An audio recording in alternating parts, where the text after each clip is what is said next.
ഹരിതകർമ്മസേന, ഇത് കൊരട്ടിയുടെ സ്വന്തം സേന.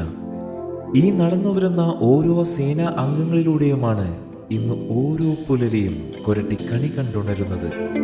കൊരട്ടിയെ മാലിന്യമുക്തമാക്കാൻ, തെരുവോരങ്ങളെ വലിച്ചെറിയൽ മുക്തമാക്കാൻ ഈ ശുചിത്വ സേന എന്നും നമുക്കൊപ്പമുണ്ട്.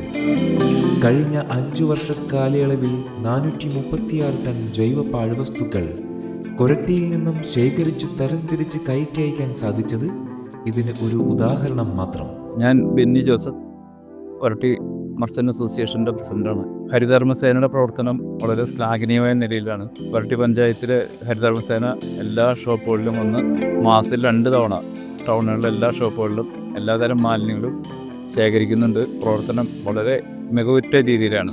അതിന് കൊരട്ടി പഞ്ചായത്തിലും ഹരിതകർമ്മസേനയ്ക്കും പ്രത്യേകം അഭിനന്ദനം നേരുന്നു. 15 ജില്ലാ സംസ്ഥാന പുരസ്കാര പ്രൗഢിയിൽ പച്ചപ്പാർന്ന കൊരട്ടി പ്രദേശങ്ങളിൽ പച്ചക്കുപ്പായത്തിൽ ഇവരുടെ ചൈത്രയാത്ര ഇനിയും തുടരും.